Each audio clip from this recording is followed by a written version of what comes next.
본문을 바탕으로 복음의 역설이라는 제목으로 하나님 말씀 증거하겠습니다. 바울 서신 중에 고린도 후서가 보여주는 특징이 있다면 유독 이 고린도 후서에서 사도 바울은 자기에 대한 이야기를 상당히 많이 하고 있다라는 점입니다. 오늘 본문을 보더라도 사도 바울은 자신과 관련해서 어떤 삶에 일어났던 그 목록들을 쫙 열거하고 있는 것을 우리는 발견하게 되는데요. 왜 그랬을까? 고린도 후서라는 이 편지는 사실 사도 바울의 사도권 문제가 큰 이슈 중의 하나였다라고 여러 번 말씀을 드렸지요. 바울이 고린도 교회를 개척하고 섬기다가 떠난 후에 그 순회 설교자들이 교회 안으로 들어오면서 바울은 사도의 자격이 없는 사람이야 라고 그를 비방하고 헐뜯기 시작했습니다. 그리고 안타깝게도 상당수의 교인들이 그들의 거짓 선동에 넘어갔던 겁니다. 그래서 그들의 목회자인 바울을 의혹의 눈초리로 그렇게 시선으로 바라보게 되었다라는 거죠. 그래서 바울이 어쩔 수 없이 길게 자신에 대해서 또 하나님 주신 직분에 대해서 해명을 할 수밖에 없었다라는 겁니다. 바울 입장에서 보면 굉장히 억울하죠. 그리고 교인들을 향해서 상당히 섭섭한 마음이 들었을 겁니다. 바울의 관점에서 보면 그들은 진짜 의리도 없고 예의도 없는 너무 가벼운 사람들이었던 거죠.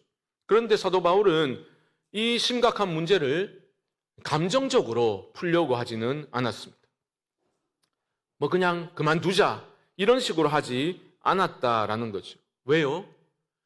바울에게 주신 하나님의 은혜가 크고 강력했기 때문입니다. 그런 인간적인 생각들은 일어날 수 있죠. 하지만 그 생각들을 한 번에 휘발시켜 버릴 정도의 강력한 힘으로 불로써 하나님의 은혜가 그에게 역사했다라는 겁니다. 바울은 자신에게 주신 화목케 하라고 주신 그 직분을 충실하게 감당했던 겁니다. 하나님의 은혜를 의지해서 말입니다. 반면에 이런 사도 바울을 공격하고 비방하는 고린도 교회의 성도들은 어떤 사람들이었습니까? 은혜를 헛되이 받은 사람들이 되고 마는 거죠. 그래서 바울이 간곡하게 호소했던 내용이 무엇이었습니까? 6장 1절 하반절에서 이렇게 말했죠. 하나님의 은혜를 헛되이 받지 말라. 아니 그 은혜가 어떤 은혜인데 구주께서 십자가에 못 박혀 죽으심으로 하나님과 너희들이 화목하게 되었지 않냐. 그리고 동시에 화목하게 하는 자들로 살아가라는 부르심인데 너희가 이런 식으로 나를 대하고 교회 안에 이런 식으로 너희들이 행동하는 것은 주신 은혜를 헛되이 받는 것이다. 은혜를 무시하는 것이다. 사도 바울은 책망하고 있는 거죠. 그래서 오늘 본문에서 사도 바울은 자신의 삶의 태도, 주신 직분을 감당하는 그 모습을 자세하게 기술하고 있는 겁니다. 미리 말씀드리면 올해 우리 교회 표어가 무엇입니까? 주 안에서 하나됨을 누리며 선포하는 교회이지요. 하나됨과 화목이라는 것은 긴밀한 관계에 있지 않습니까? 그러므로 우리는 오늘 말씀을 통해서 사도 바울이 보여준 그 태도, 화목케 하라는 직분을 감당하기 위해서 그가 어떤 모습을 보여주었는가 우리가 보아야 되는 거죠. 그리고 나 자신에게 우리 교회 공동체에 적용해 볼 수 있어야 할 것입니다. 먼저 주목해야 할 바울의 태도는 3절에 나오는데요. 3절 말씀 한번 보시죠.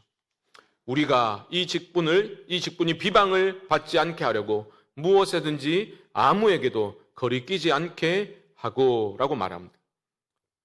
여러분, 지금 바울은 자신에 대해서 해명을 하고 있지만 그것은 자기 자신의 면을 세우기 위한 의도가 아니었습니다. 뭐라고 말합니까?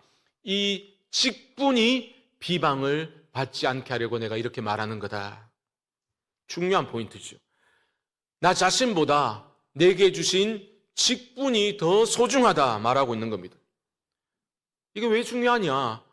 나 자신과 나의 자존심과 나의 기분이나 어떤 감정 상태가 절대적인 기준이 아니라는 거죠. 하나님이 기준이시기 때문임을 보여주고 있는 겁니다. 우리도 교회를 섬기다 보면 마음 아픈 일들이 있죠. 기분 나쁜 일들, 오해받고 억울한 일들 일어날 수 있죠. 그런 일들을 경험할 때 치아뿌라마 이런 식으로 하면 안 되는 겁니다. 그런 식으로 행동하는 것은 내가 내 기분 따라 행동하고 있는 거죠. 여전히 나 자신의 어떤 존재감이 절대적인 기준이라는 거예요. 하나님 부르심보다, 하나님이 주신 직분보다, 그 부르심보다 나 자신이 더 소중하다는 것을 입증하고 있는 것이기 때문입니다. 수정되어야 될 삶의 태도인 거죠. 바울이 자신의 평판보다 우선적으로 이 직분이 비방을 받지 않기를 더욱 신경 썼다라는 것은 그가 하나님을 기준으로 삼고 살아가고 있었음을 보여주고 있는 겁니다. 우리 모두가 하나님의 부르심에 날마다 응답하는 삶, 주신 사명을 기쁨으로 감당하는 삶을 살아갈 수 있기를 주님의 이름으로 축복합니다. 바울은 또한 화목케 하는 직분을 제대로 감당하고자 애를 썼습니다. 어떤 태도를 보이고 있습니까? 누구에게도 걸림돌이 되지 않기를 바랐습니다. 3절 하반절 다시 보시면 무엇에든지 아무에게도 거리끼지 않게 하고, 사도 바울은 누구에게도 거리낌이 되지 않도록 상당히 애를 쓰고 있는 모습입니다. 하나님은 화목케 하라는 직분을 사도 바울에게 주셨을 뿐만 아니라 화목케 하라는 메시지, 말씀을 맡기셨죠. 5장 19절 하반절 말씀 보시면 이렇게 말씀하죠. 화목하게 하는 말씀으로 우리에게 부탁하셨느니라. 메시지, 화목의 메시지를 맡기신 거예요. 여러분, 어떤 메시지가 잘 전달되기 위해서는 전하는 사람, 메신저가 너무너무 중요하죠. 쉬운 예를 들어볼까요? 만약에 여러분들이 안 그러시면 참 좋겠지만 제가 지금 말씀 전하고 있는데 저에 대해서 부정적인 감정, 미워하는 마음, 이런 마음을 여러분들이 품고 있다면 제가 아무리 지금 연락에 설교를 해도 여러분 마음에 그 내용이, 메시지가 가닿을 수 있겠습니까? 아멘으로 화답하는 게 너무너무 어려워질 겁니다. 그렇기 때문에 사탄은 말씀 맡은 자들을 넘어뜨리기 위해서 온갖 계략을 꾸미는 거죠. 왜냐하면 말씀이 들리지 않도록 하는 것은 성도들을 넘어뜨릴 수 있는 강력한 무기가 될 수 있다는 것을 사탄은 너무나 잘 알고 있는 것입니다. 그러므로 여러분들의 영혼을 위해서, 또 주님의 몸된 교회를 위해서 여러분은 말씀을 맡은 사역자들을 위해서 날마다 기도해 주셔야 하는 겁니다. 여러분들이 저를 어떻게 생각하실지 모르나 저는 저 때문에 우리 성광교회 성도님들이 실족하는 일이 없기를 간절히 바라면서 교회를 섬기고 있습니다. 신경을 꽤나 쓰는 편이라고 생각됩니다. 저의 가정생활도 그래야 하고요. 저의 취미생활. 제가 고급스러운 취미 안 하잖아요. 저는 맨날 뛰잖아요, 그냥. 또 소비생활. 과하지 않게 하려고. 모든 것들에 꽤나 신경을 쓰면서 저는 살아갑니다. 그 부담의 무게는 결코 가볍지 않습니다. 물론 저에게도 왜 부족한 점이 없겠습니까? 연약한 점이 왜 없겠습니까?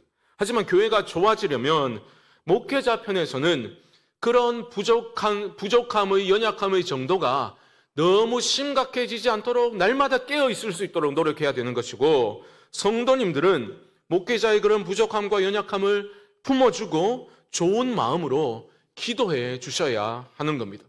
저는 우리 교회 안에서 목회자와 성도 간에 좀 서로의 연약함을 품어주고 진심으로 서로를 위해서 기도하는 그런 아름다운 동력의 관계로 계속해서 세워져 나갈 수 있기를 소망합니다. 여러분, 그래도 이런 목사 없습니다. 이건 제 얘기가 아니라, 저에 대한 말이 아니라 사도 바울이 그렇게 지금 자신에 대해서 말하고 있는 거예요. 4절 말씀 보시면 오직 모든 일에 하나님의 일꾼으로 자천하여라고 말하고 있죠. 바로 이 말입니다. 자천이란 말은 스스로를 추천한다는 말이거든요. 바울은 자신을 하나님의 일꾼으로 스스로 셀프 추천하고 있습니다. 이 추천의 문제는 사실은 사도 바울을 비방하던 자들이 했던 강력한 그 문제 제기 중에 하나였는데요. 그들은 이렇게 바울을 공격했죠. 야, 사도 바울이 얼마나 형편없었으면, 자격 없었으면 추천서도 한 장 없이 지가 사도라고 일하고 다니냐? 그들은 그렇게 비방을 했지 않습니까? 그에 맞서서 사도 바울은 뭐라고 주장했습니까? 야, 나는 그런 추천서 없어. 하지만 내 추천서는 뭐라고요? 고린도 교회 성도들이 나의 추천서야. 이렇게 주장을 했지 않습니까? 오늘 본문도 비슷한 맥락인 겁니다. 내가 하나님의 일꾼으로 스스로 추천한다라고 말하면서 그가 제시했던 추천의 근거는 무엇입니까? 추천서가 아니에요. 화려한 세상의 스펙이 담긴 그런 추천서가 아니라 뭐라고 말하고 있는 겁니까? 한마디로 내 삶을 봐라. 내 삶의 근거에서 나는 하나님의 일꾼으로 추천하고 있다. 이렇게 주장하고 있는 겁니다. 여기서 중요한 점을 발견하게 되죠. 바로 신앙과 삶이라는 것은 따로 노는 게 아닙니다. 신앙과 삶은 언제나 함께 가는 거죠. 바울이 자신의 삶을 추천의 근거로 제시했다는 것을 우리는 잊지 말아야 합니다. 그리스도를 닮아가는 삶, 그리스도를 닮고자 몸부림치는 그 삶 자체를 추천의 근거로 제시했던 거예요. 여러분, 기독교가 힘을 잃고 교회가 힘을 잃게 된 것은 신앙과 삶을 따로 떼어서 생각하면서부터라고 해도 과언이 아닙니다. 전 설교를 잘하고 싶거든요. 그 설교 잘하는 분들 보면 부러운 마음도 있어요. 그런데 설교 기똥차게 잘하면 뭐합니까? 그 삶이 그 전하는 말씀에 역행하게 되면 더 큰 실망을 안겨다 줄 뿐이죠. 하나님의 나라는 말에 있는 것이 아니라 능력에 있다 했습니다. 그 능력은 무엇입니까? 바로 그리스도를 마음 중심에 날마다 모셔드리고 그리스도를 우리 마음에 담고 또 담아서 나의 삶이 그리스도를 닮아가게 되는 그런 곳에서 하나님의 능력이, 참된 능력이 드러나게 되는 것입니다. 저는 우리 모두의 신앙이 이 예배당 안에 갇혀있는 그런 신앙이 아니라 우리의 삶의 전 영역에서 드러날 수 있기를 소망합니다.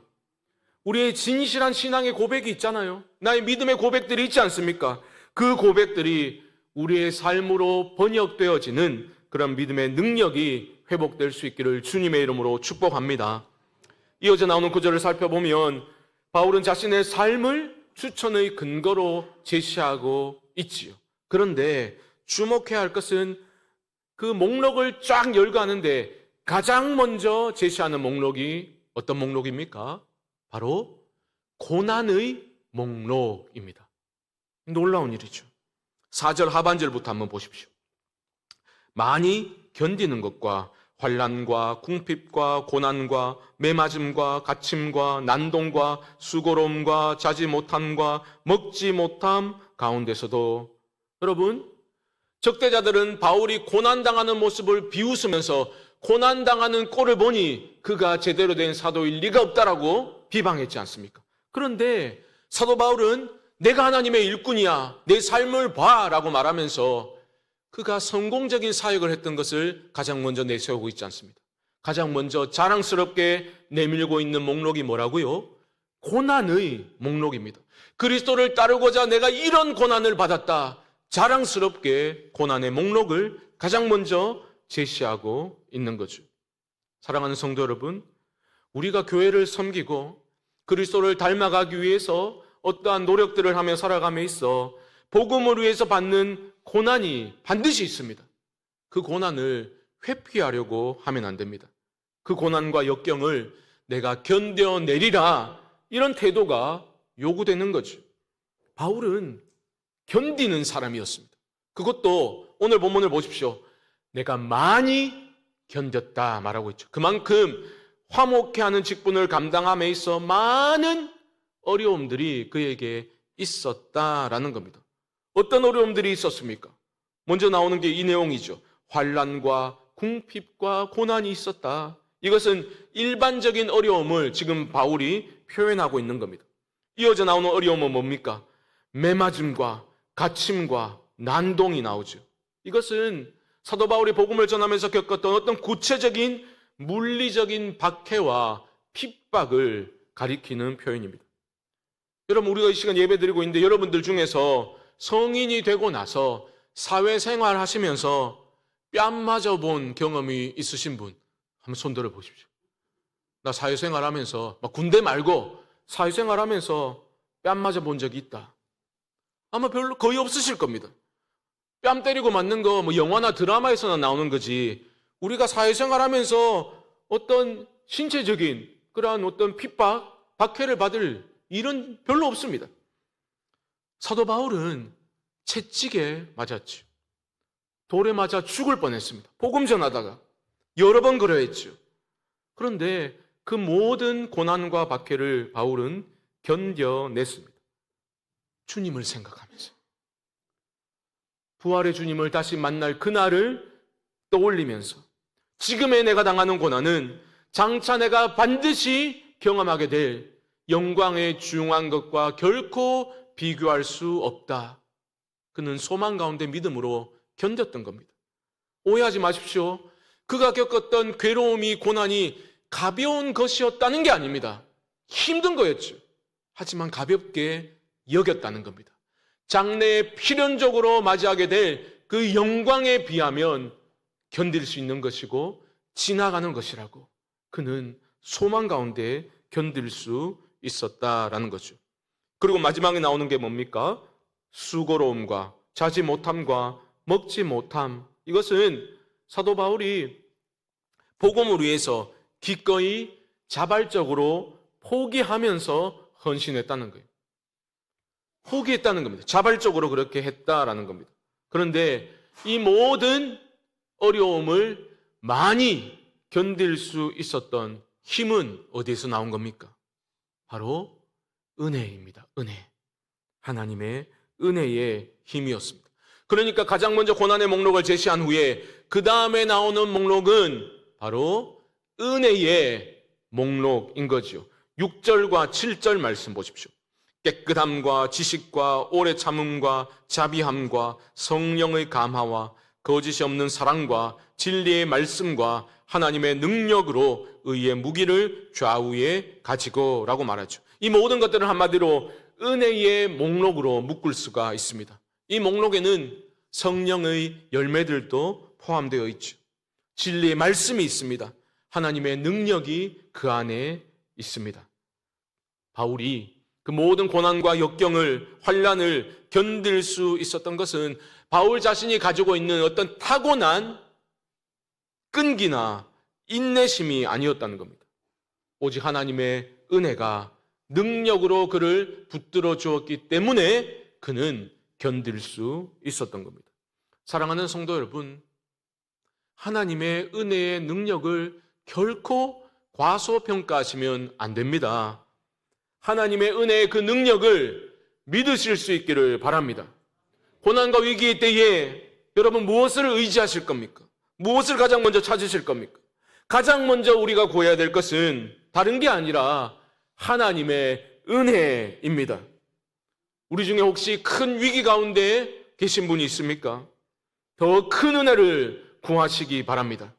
성도는 은혜의 힘으로 살아가는 존재이기 때문입니다.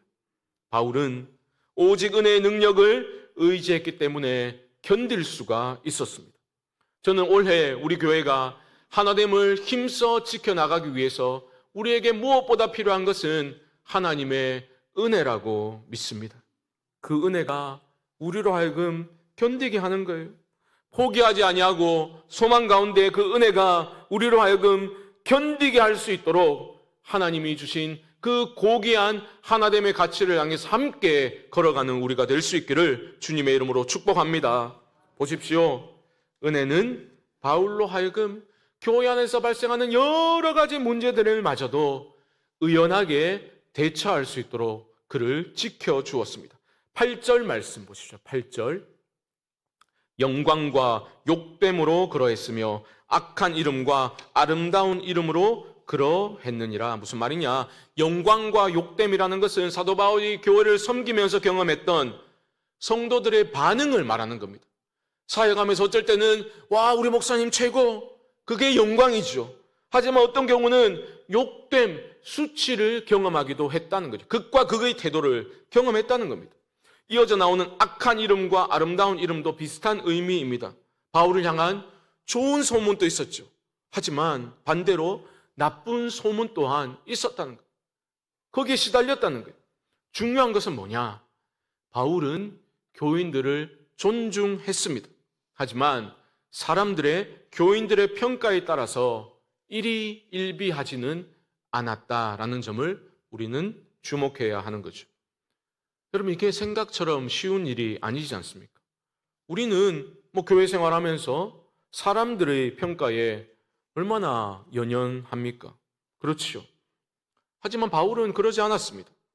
어떻게 사람들의 평가에, 인정에 연연하지 않을 수 있었습니까?